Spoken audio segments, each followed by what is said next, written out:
নমস্কার। ভব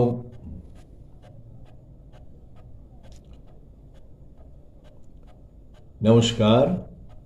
ভগবান শ্রী শ্রী রামকৃষ্ণ পরমহংসদেব, পরম আরাধ্যা শ্রী শ্রীমা শারদামণি এবং বীর সন্ন্যাসী স্বামী বিবেকানন্দের রাতুল চরণে আমার ভক্তিপূর্ণ বিনম্র প্রণাম জানিয়ে শুরু করছি ভক্তের দরবার ইউটিউব চ্যানেলের প্রতিদিন কথামৃত। তব কথামৃতং তপ্ত জীবনং কবিভিরীরিতং কলমশাপহম শ্রবণমঙ্গলম শ্রীমদাততং ভুবি গৃণন্তি ये ভুরিদা জনাঃ।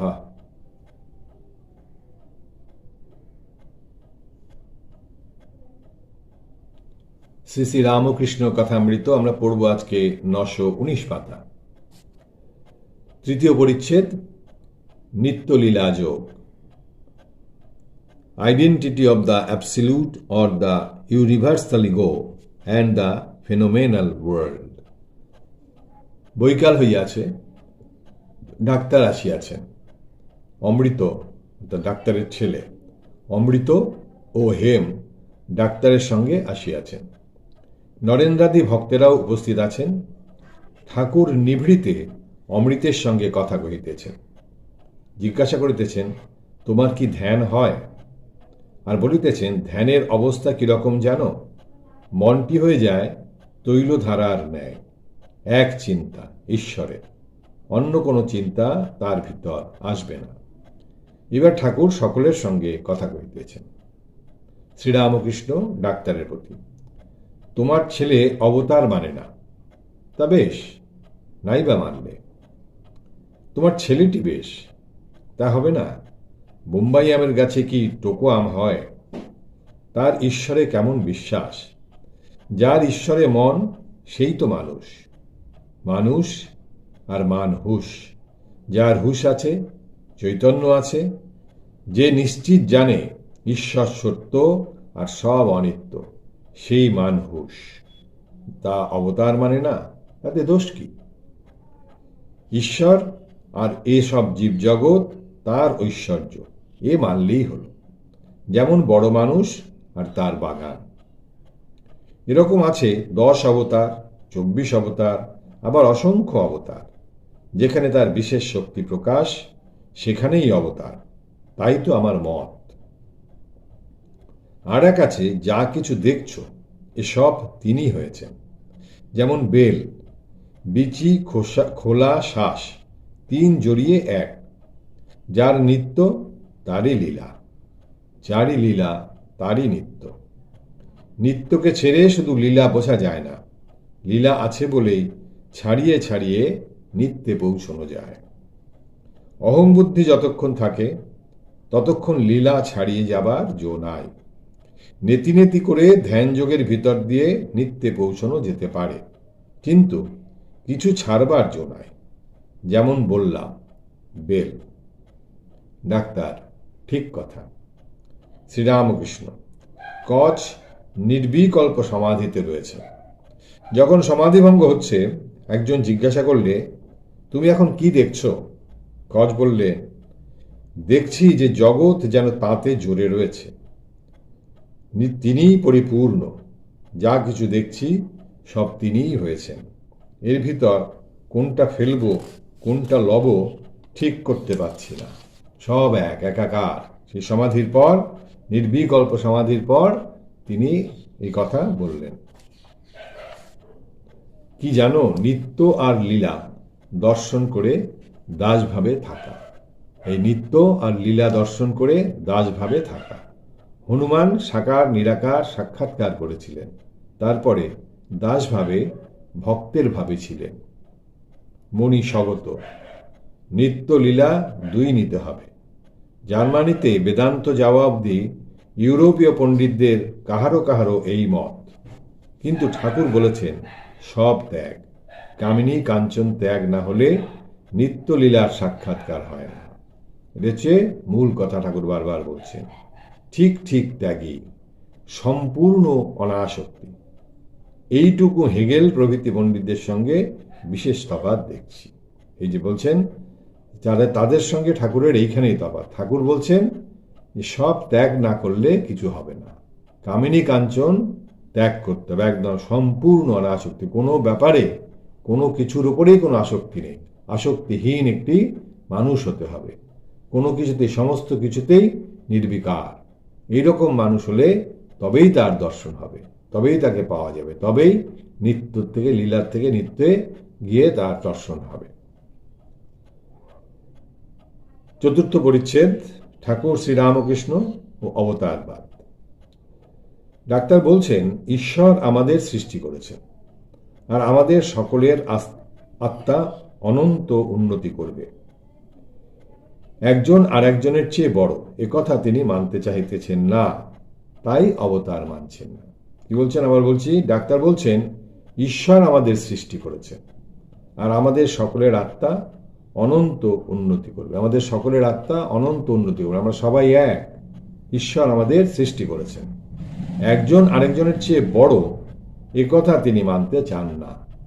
একজন আরেকজনের থেকে বড় এটা তিনি মানতে চাইছেন না, তাই অবতার মানেন না। সেই জন্যই অবতার বলেও কিছু আছে বলে তিনি মনে করেন না। ডাক্তার, ইনফিনিট প্রোগ্রেস, তা যদি না হলো তাহলে 5 বছর 7 বছর আর বেঁচেই বা কি হবে, গলায় দড়ি দেব। যদি ক্রমে ক্রমে উন্নতি না হয়, ইনফিনিট প্রোগ্রেস যদি না হয়, এগিয়ে যদি না যেতে পারি, তাহলে আর 5-7 বছর থেকে লাভ কি? তাহলে গড়ায় দেবো, জীবন শেষ করে দেবো। গিরিশ, অবতার আবার কি? যে মানুষ হাগে মতে তার পদানত হব, কিছু অবতার কিছু নেই। অবতার কি? যে মানুষটার মধ্যে একদম মানুষের মতো সবকিছু আছে, তাকে তার পদানত হব কেন? হ্যাঁ, তবে রিফ্লেকশন অফ গডস লাইট, ঈশ্বরের জ্যোতি, বলছেন হ্যাঁ, তবে রিফ্লেকশন অফ গডস লাইট মানুষে প্রকাশ হয়ে থাকে, তা মানি। ঈশ্বরের প্রকাশ যে মানুষের মধ্যে হয়ে থাকে সেইটা মানি। গিরিশ হাস্যে, আপনি গডস লাইট দেখেননি? ডাক্তার উত্তর দেওয়ার পূর্বে একটু ইতস্তত করিতেছেন। এই যে বললেন যে আপনি গডস লাইট দেখেননি, ঠাকুরের মধ্যে কি সেটা আপনি দেখতে পাননি? এই কথা মাস্টারমশাই ডাক্তারবাবুকে জিজ্ঞাসা করছেন, বলছেন আপনি কি গডস লাইট দেখেননি? ডাক্তার উত্তর দেওয়ার পূর্বে একটু ইতস্তত করিতেছেন। কাছে একজন বন্ধু বসিয়াছিলেন, আস্তে আস্তে কি বলিলেন। ডাক্তার, আপনিও তো প্রতিবিম্ব বই কিছু দেখেন নাই। Girish, I see the light. Shrikrishna যে অবতার প্রুফ করব, তা না হলে জীব কেটে ফেলব। কত বড় কথা! গিরিশবাবু বলছেন আমি দেখেছি আলো, আমি দেখেছি সেই আলো উনি দেখেছেন। বলছেন আই সি দ্য লাইট, আমি দেখতে পাচ্ছি, আমি দেখি। শ্রীকৃষ্ণ যে অবতার প্রুফ করব, তা না হলে জীব কেটে ফেলব। যদি প্রুফ না করতে পারি, প্রমাণ না করতে পারি, জীব কেটে ফেলব। বিকারী রোগেরই বিচার, পূর্ণ জ্ঞানে বিচার বন্ধ হয়। শ্রীরামকৃষ্ণ, এসব যা কথা হচ্ছে এ কিছুই নয়, এসব বিকারের রোগীর খেয়াল। বিকারের রোগী বলেছিল 1 জালা জল খাবো, 1 হাঁড়ি ভাত খাবো। এই যে বললো যে আমি জীব কেটে ফেলবো, বলছেন এসব কোনো কথা নেই, এগুলো বিকারের রোগীর কথা। 1 জালা জল খাবো, 1 হাঁড়ি ভাত খাবো। বদ্যি বললে আচ্ছা খাবি, পথ্য পেয়ে যা বলবি তখন তা করা যাবে। যতক্ষণ কাঁচা ঘি ততক্ষণই কলকলানি শোনা যায়, পাকা হলে আর শব্দ থাকে না। যার যেমন মন ঈশ্বরকে সেই রূপ দেখে। আমি দেখেছি বড় মানুষের বাড়ির ছবি, কুইনের ছবি, এইসব আছে, আবার ভক্তের বাড়ি ঠাকুরদের ছবি। লক্ষ্মণ বলেছিলেন রাম যিনি স্বয়ং বশিষ্ঠদেব, তার আবার পুত্র শোক। রাম বললেন ভাই, যার জ্ঞান আছে তার অজ্ঞানও আছে, যার আলোবোধ আছে তার অন্ধকার বোধও আছে, তাই জ্ঞান অজ্ঞানের পার হও। ঈশ্বরকে বিশেষ রূপে জানলে সেই অবস্থা হয়, এরই নাম বিজ্ঞান। ঈশ্বরকে যে বিশেষ রূপে জানতে পারে সেই তার নাম হচ্ছে, বলছেন এর নাম হচ্ছে বিজ্ঞান।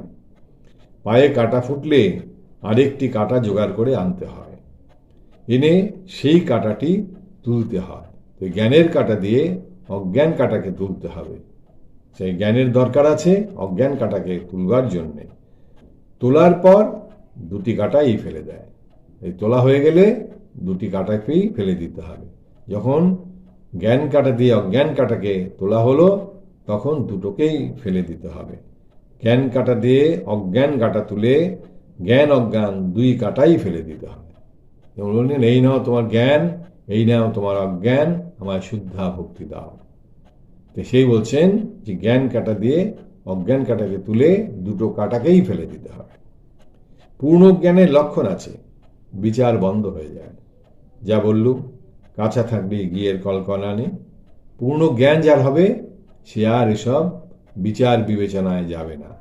সে তখন নির্বিকার, সমস্ত কিছুতেই সে একদম বালক বোধ। একজন বালক, 5 বছরের ছেলে, তার যেমন কোনো ওইভাবে বিচার করার কোনো ক্ষমতা থাকে না। সে যেমন একদম এই খেলছে, এই হাসছে, যা কিছু তার খেয়াল খুশি মতন চলছে, ঠিক তেমনিভাবেই যখন যার পূর্ণ জ্ঞান আছে, যার তখন তার বিচার বন্ধ হয়ে যায়। যা বললুম, ঘি কাঁচা থাকলেই ঘিয়ের কলকলানি।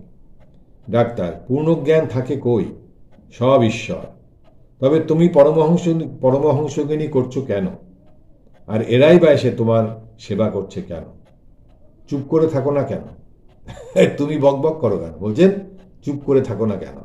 বলছেন পূর্ণ জ্ঞান থাকে কই? সব ঈশ্বর। তবে তুমি পরমহংসগিরি কেন করছো? পরমহংসগিরি তোমাকে যে সবাই বলছেন পরমহংস, তুমি কেন এসব করছো? তোমার তো করার কথা না। আর এরাই বা সব এসে তোমার সেবা টেবা কেন করছে? চুপ করে থাকো না কেন? তুমিও তো বকবক করে যাও, তুমিও তো কথা বলে যাও, তাহলে তুমি চুপ করে থাকো না কেন? শ্রীরামকৃষ্ণ সহস্যে, জল স্থির থাকলেও জল, হেললে দুললেও জল, তরঙ্গ হলেও জল। জলের কিছু যায় আসে না, জল নির্বিকার। বলছে জল, তার মধ্যে যদি ঢেউ খেলে সেও সে জলই থাকে, আর তরঙ্গ যদি তুফানও ওঠে তাও সে জলই থাকে। এটাই ঠাকুর বললেন। Voice of God or concerns. মাহুত নারায়ণ। আরেকটি কথা, মাহুত নারায়ণের কথাই বা না শুনি কেন? গুরু শিষ্যকে বলে দিয়েছিল সব নারায়ণ। পাগলা হাতি আসছিল, শিষ্য গুরুবাক্য বিশ্বাস করে সেখান থেকে সরে নাই। হাতিও নারায়ণ।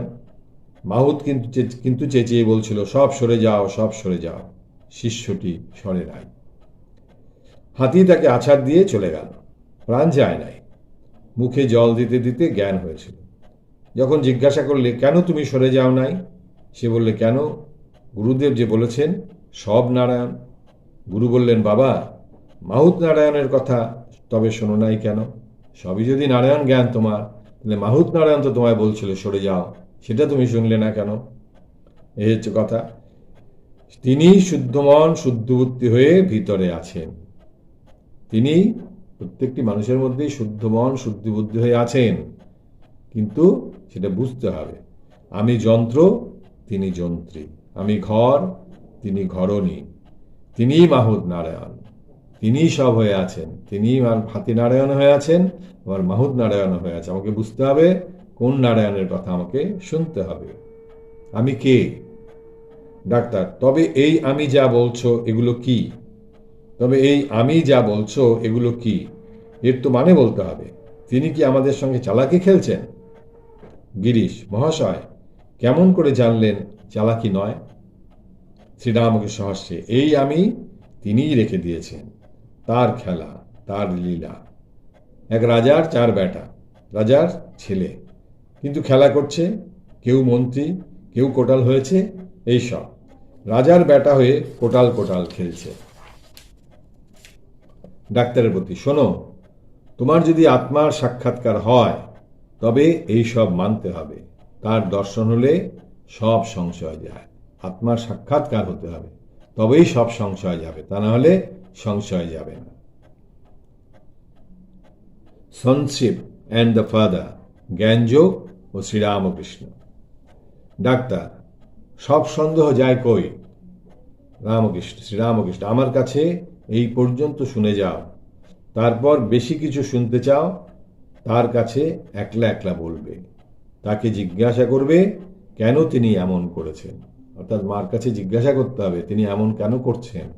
আমার কাছে যেটুকু শোনার শুনে যায়, এবার তার কাছে গিয়ে জিজ্ঞাসা করো। ছেলে ভিখারিকে কুনকে চাল দিতে বললে, ছেলে ভিখারিকে এক কুনকে চাল দিতে পারে। রেল ভাড়া যদি দিতে হয় তো কর্তাকে জানাতে হয়। বাড়ির ছেলে ভিখারিকে এক কুনকো চাল দেওয়ার ক্ষমতা তার আছে, তার জন্যে কোনো ব্যাপার নেই, সেটা ছাড় দেয়া আছে। কিন্তু যদি পুরো রেলগাড়ির ভাড়া দিতে হয় তাহলে তো তার বাবাকে জিজ্ঞাসা করতে হবে, মালিককে জিজ্ঞাসা করতে হবে। সে বলছেন রেল ভাড়া যদি দিতে হয় তো কর্তাকে জানাতে হয়। ডাক্তার চুপ করিয়া আছেন। আচ্ছা, তুমি বিচার ভালোবাসো, কিছু বিচার করি শোনো। জ্ঞানীর মতে অবতার নাই। কৃষ্ণ অর্জুনকে বলেছিলেন, তুমি আমাকে অবতার অবতার বলছো, তোমাকে একটা জিনিস দেখাই, দেখবে এসো। অর্জুন সঙ্গে সঙ্গে গেলেন। খানিক দূরে গিয়ে অর্জুনকে বললেন, কি দেখতে পাচ্ছ? অর্জুন বললেন, একটি বৃহৎ গাছ, কালো জাম থুলো থুলো হয়ে আছে। শ্রীকৃষ্ণ বললেন, ও কালো জাম নয়, আর একটু এগিয়ে দেখো।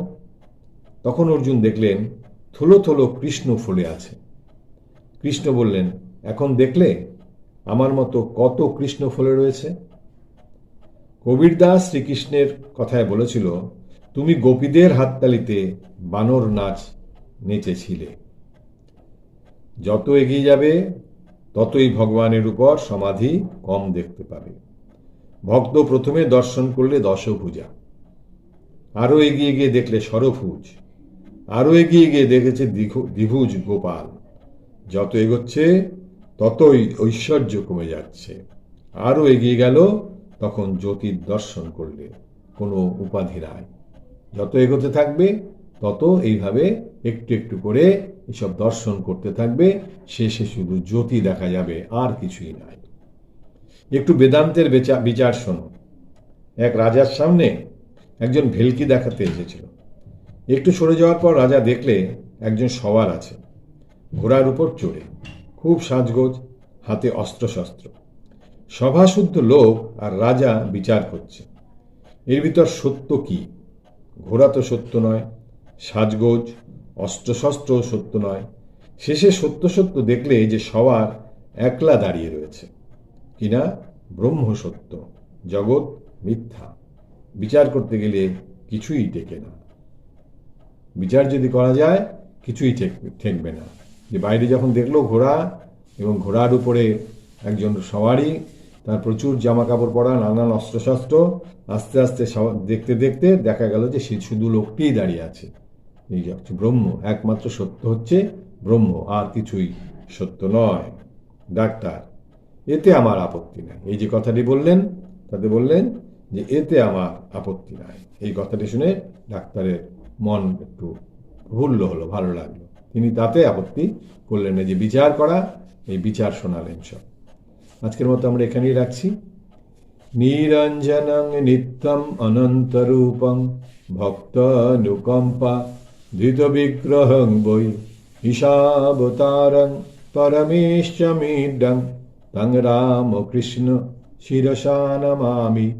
হরি ওম তৎসৎ। শ্রীরামকৃষ্ণার্পণমস্তু।